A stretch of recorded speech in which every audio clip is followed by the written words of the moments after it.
Baik, ini sudah saya rekam. Assalamualaikum warahmatullahi wabarakatuh. Waalaikumsalam warahmatullahi wabarakatuh. Mata pelajaran kali ini adalah Simkomdik dengan materi logika dan algoritma. Nah, logika dan algoritma. Bab 1 yaitu materi berikutnya logika. Manusia adalah makhluk paling mulia sebab dianugerahi berbagai kelebihan yang tidak diberikan kepada semua makhluk selain manusia. Salah satu kelebihan tersebut karena manusia diberikan akal pikiran sehingga dapat memilih hal yang benar dan bermanfaat, serta meninggalkan yang tidak bermanfaat atau mudarat. Manusia merupakan makhluk yang mampu berpikir dan bernalar dengan baik. Nah, ini nanti kita akan berorientasi pada ini ya. Mampu berpikir dan bernalar dengan baik di materi ini. Sebagai makhluk yang berpikir, manusia memiliki dua ciri yang melekat, yaitu rasionalitas dan moralitas. Ya, rasionalitas dan moralitas ini hewan tidak punya ini. Rasionalitas akan menuntut manusia untuk bertindak menurut pikirannya dengan pertimbangan yang logis, sedangkan moralitas akan mendorong manusia untuk berlaku sopan santun sesuai dengan etiket atau norma yang berlaku.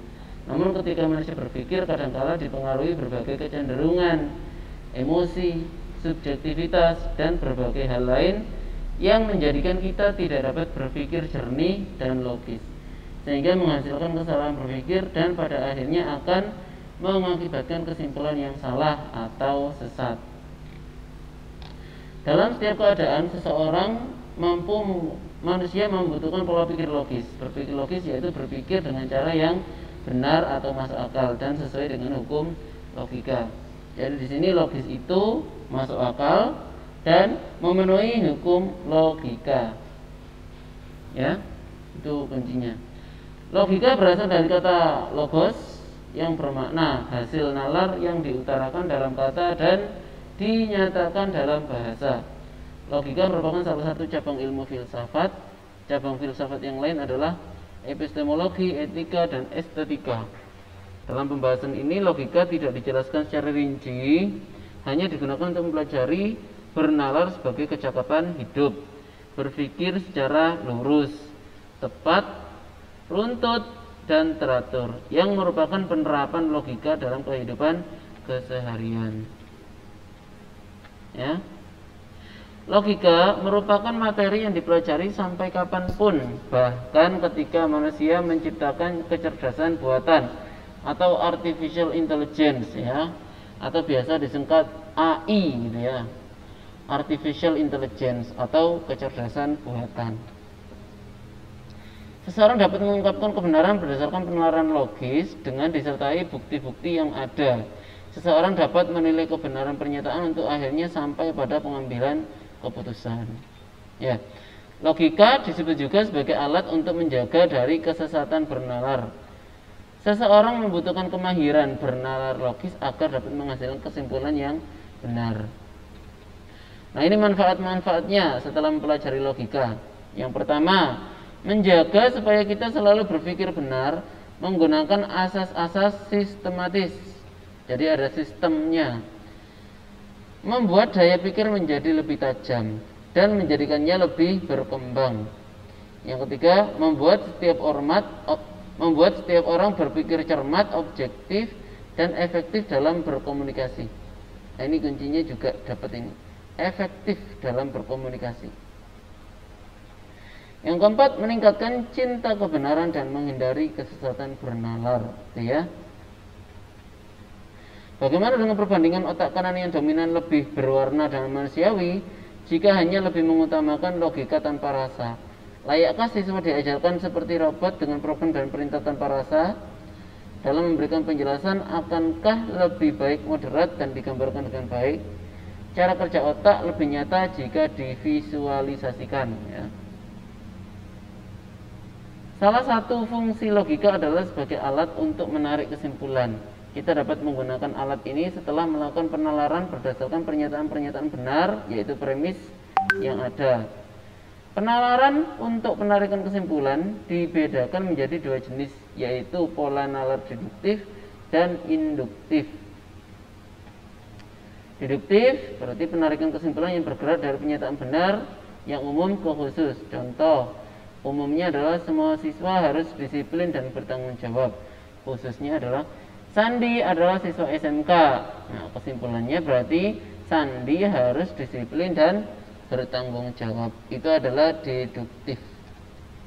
Umumnya ini, terus khususnya ini. Ya berarti Sandi harus mengikuti aturan ini gitu ya.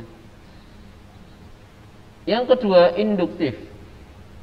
Penarikan kesimpulan yang bergerak dari pernyataan benar yang khusus ke umum. Yang khusus adalah Devi rajin belajar. Dia mendapat hasil yang memuaskan. Khusus. Yuda rajin belajar. Dia mendapat hasil yang memuaskan. Khusus yang ketiga, Tika rajin belajar. Dia mendapatkan hasil yang memuaskan. Berarti kesimpulannya, siswa yang rajin belajar akan mendapatkan hasil yang memuaskan. Dari 3 pernyataan khusus ini kemudian tarik kesimpulan yang bersifat umum. Siswa berarti semuanya. Paham ya? Ada umum ke khusus, ada khusus kemudian ke umum. Ada deduktif dan induktif. Yang kedua, algoritma. Setelah mempelajari logika yang terkait tentang bagaimana manusia berpikir dengan benar, selanjutnya akan membahas tentang bagaimana cara penyelesaian yang baik. Untuk mendapatkan cara penyelesaian yang baik dibutuhkan strategi atau langkah-langkah yang sistematis agar dapat memecahkan masalah dengan cara terbaik. Misalnya sebagai berikut. Dina adalah seorang siswa SMK kelas 10. Setiap hari dia pergi ke sekolah setelah melakukan sarapan. Pada suatu hari ketika Dina akan sarapan, yang tersedia hanya nasi tanpa sayur dan lauk. Kemudian terpikir oleh Dina untuk membuat tumis toge tempe dengan langkah sebagai berikut. Siapkan toge, tempe, cabai, bawang merah, dan lain-lain ya. Iris bawang merah, bawang putih, cabai, dan lengkuas. Panaskan minyak. Goreng tempe sebentar. Tambahkan toge, kecap manis, garam, dan sedikit air. Aduk hingga semua bumbu meresap. Cicipi rasanya. Jika terdapat rasa yang kurang, tambahkan bumbu lain secukupnya. Tumis toge siap dihidangkan. Nah, contoh di atas merupakan penyelesaian masalah dengan menggunakan langkah-langkah penyelesaian masalah yang dinamakan dengan algoritma. Nah, inilah algoritma. Jadi contoh di atas itu adalah algoritma. Itu sudah bisa disebut dengan algoritma. Algoritma adalah serangkaian langkah-langkah yang disusun menjadi urutan logis kegiatan untuk mencapai tujuan. Jadi algoritma itu ya rangkaian langkah-langkah yang logika. Setiap hari ketika seseorang melakukan aktivitas akan memilih mana yang akan dikerjakan terlebih dahulu. Misalnya ketika bangun tidur, sarapan, bahkan ketika memakai pakaian di pagi hari. Algoritma yang baik merupakan tindakan yang benar dan masuk akal, ya. Terdapat berbagai bentuk cara untuk mengkomunikasikan algoritma, antara lain menggunakan bagan alir, pseudokode, dan bahasa pemrograman. Bentuk algoritma yang mudah dibaca adalah menggunakan bagan alir. Nah, ini ya, sampai sini dulu, sampai di bagan alir ya. Mungkin sampai sini ada yang ditanyakan dulu sebelum saya lanjutkan? Tidak, Pak. Tidak ya.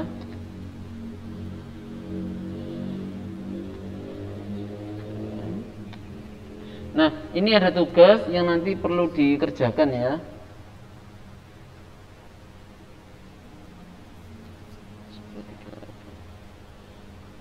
Baik, nanti tugasnya akan saya kirim di grup, silakan dikerjakan ya. Dan untuk rekamannya ini nanti kalian bisa menyimak di YouTube. Linknya nanti akan saya sampaikan juga ya. Oh iya, untuk nambah nilai nanti Julia simak. Di sini kan ada ya. Ini kan ada urutan-urutan langkah. Salah satunya contohnya adalah membuat tumis toge tempe.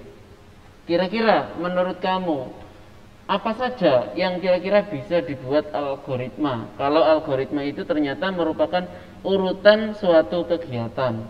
Silakan disebutkan. Nanti akan saya masukkan dalam tambahan nilai. Kira-kira kegiatan apa lagi yang bisa dijadikan algoritma? Kegiatan Tidak usah yang sulit-sulit, yang simpel-simpel saja. Kegiatan sehari-hari itu pasti banyak. Contohnya apa? membuat apa ya? Membuat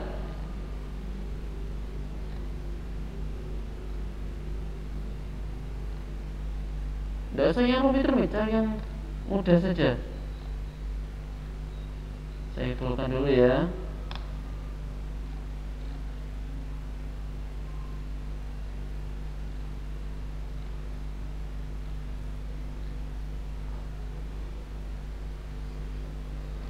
Algoritma. Contohnya yang pertama adalah algoritma membuat tumis tauge tempe. Ya. Contoh yang lain apa algoritmanya apa? Membuat apa? Membuat tempe bisa enggak? Ya, masak tempe lagi. Yang lainnya selain tempe, masak tempe terus kayak dari tadi. Membuat Nggak harus membuat, bisa yang lain. Kamu kalau mau berangkat sekolah urutannya apa? Pertama itu ngapain? mandi, Mandi. Terus? memakai seragam, Memakai seragam. terus Kamu mengambil berangkatnya naik sepeda apa angkot?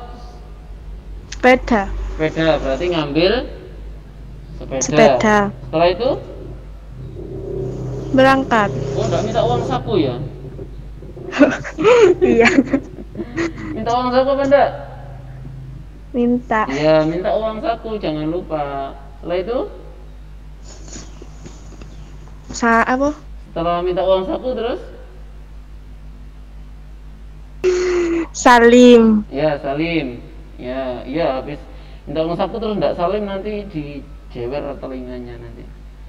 Ya. Setelah salim, Ya. setelah itu apa langkah berikutnya? Berangkat Berangkat ke sekolah. Terus berikutnya adalah sampai di sekolah. sekolah. Nah, setelah sampai di sekolah apa yang kamu lakukan? Apakah tiba-tiba kamu celing ada di dalam kelas, sepedanya masuk sendiri ke anu? Apa Tidak. dimasukkan dulu?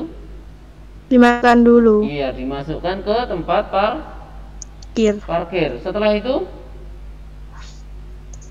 Masuk ke kelas. Masuk ke kelas. Ya, itu tadi sudah termasuk algoritma berangkat sekolah.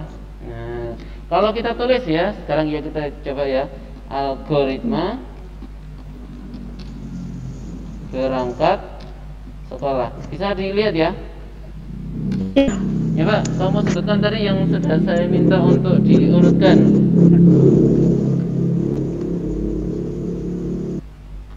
Apa? Yang pertama? Mandi. 1. Mandi. Terus? Memakai seragam. Memakai seragam. 3.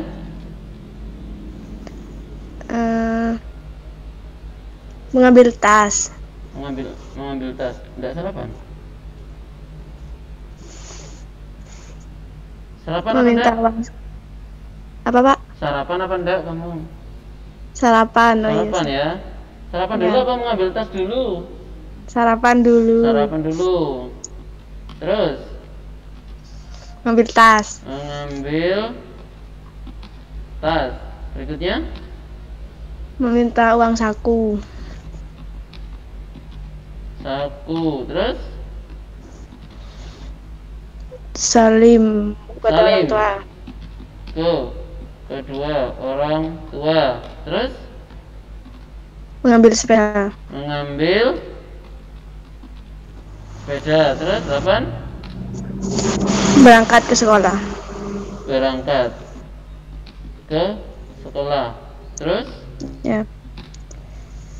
Mas Masuk apa? gerbang sekolah ya. Memarkir. Ya. Setelah itu Memarkir sepeda. memarkir, pinter. Sepeda. Terus 11 Masuk ke kelas. masuk ke kelas. Oke, selesai. Nah, ini ya salah satu contoh algoritma perangkat sekolah. Terus kalau untuk algoritma terakhir selalu ditambahi selesai. Ini menyatakan bahwa program sudah selesai, tidak ada perintah pengulangan, tidak ada perintah percabangan gitu. Artinya benar-benar selesai. Jadi kalau algoritma di bawah sendiri harus diakhiri selesai, ya. Nah, ini sudah menjadi algoritma. Nah, program komputer itu juga pembuatannya juga seperti ini, harus runtut. Tidak boleh habis mandi terus ngambil tas, tidak boleh. Apalagi kalau mandi terus langsung masuk gerbang sekolah, nah, ini tidak boleh. Ini lompat ini. Berapa ini yang dilompati ini, gitu ya? Bisa dipahami ya?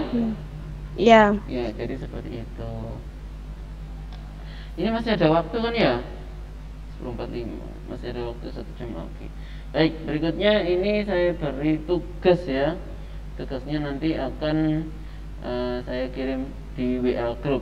Ini kamu sudah dapat algoritma, berarti sudah ada tambahan nilai di kamu.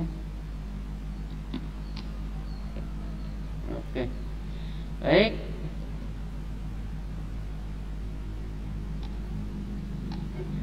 Untuk tugasnya nanti akan saya kirim di grup, dan untuk pertemuan Google Meet ini bisa saya akhiri ya. Ada pertanyaan sebelum diakhiri? Tidak ada. Tidak ada ya, baik. Akan segera saya close. Baik, sekian dari saya, kurang lebih mohon maaf. Saya Heri, assalamualaikum warahmatullahi wabarakatuh. Waalaikumsalam warahmatullahi wabarakatuh.